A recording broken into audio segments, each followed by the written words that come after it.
Oui. Donc me voici avec le deuxième du 115 km du Bretagne Ultra Trail, Alain Marion. Alors Alain, comment s'est passée ta course?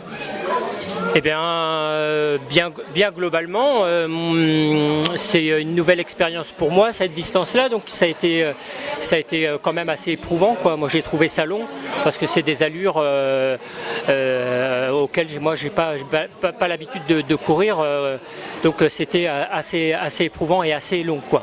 Ce que tu me disais, c'est la première fois que tu fais un 115 km puisque tu avais déjà fait 64 et 72 à Millau au Templier, c'est ça?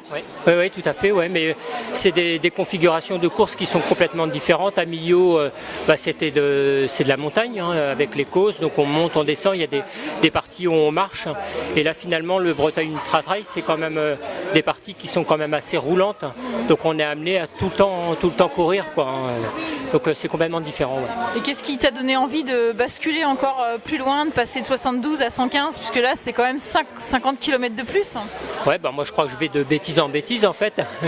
Et donc non, l'idée initiale, c'était l'envie de faire le tour du golfe du Morbihan fin juin, donc 177 km pour pouvoir profiter du paysage en journée. Donc je me suis dit il faut que je prépare, faut quand même que je passe les 100 avant ça, quoi. Mais finalement je me résigne à faire ce truc-là, mais comme j'étais inscrit, voilà, je l'ai fait, quoi. Donc aujourd'hui c'était plutôt une préparation pour le raid du golfe plutôt qu'un objectif en soi? Ouais, c'est un petit peu les deux, quoi.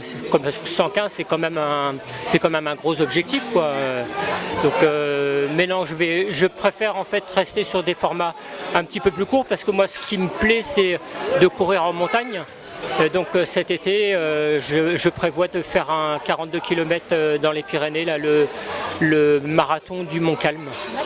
D'accord, très bien. Et comment on se prépare à ce genre d'épreuve? Comme tu dis que tu aimes la montagne, ici il y a un peu de dénivelé, les foulées concarnoises, Concarneau, la côte, c'est pas tellement accidenté tout de même? Ah, il y a quand même des parties assez accidentées. Si on part des Sables Blancs et qu'on fait les Anses Saint-Laurent, les deux Anses là, et puis qu'on file sur Saint-Yvi, il y a moyen de faire quand même de beaux entraînements en version trail. C'est suffisant en dénivelé? Après, moi je me fais des séances spécifiques côte. C'est quoi ta séance spécifique pour un trail de 115 km de ce type?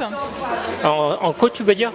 Ouais, en côte, c'est prendre une côte et puis voilà, de la faire en aller-retour pendant 1 heure, 1 heure et quart, ce qui permet de cumuler pas mal de dénivelé. Voilà, si on est sur une pente de 60 ou 80 mètres de dénivelé et qu'on l'a fait 20 ou 25 fois pendant 1 heure, ça fait quand même, voilà, on passe les 1000 mètres de dénivelé, donc ça devient intéressant, quoi, au niveau de la résistance. Très bien, donc aujourd'hui deuxième à une trentaine de minutes derrière Stéphane Leduc, tu es satisfait malgré tout?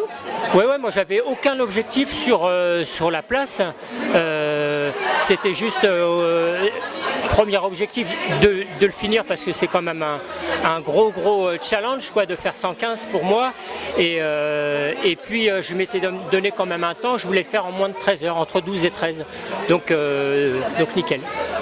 Bon, écoute, félicitations et bonne chance à toi alors au prochain raid du golfe du Morbihan, c'est ça? Non, du coup je me résigne et je vais faire plutôt le trail du bout du monde. Très bien, on te retrouvera au bout du monde, alors merci Alain.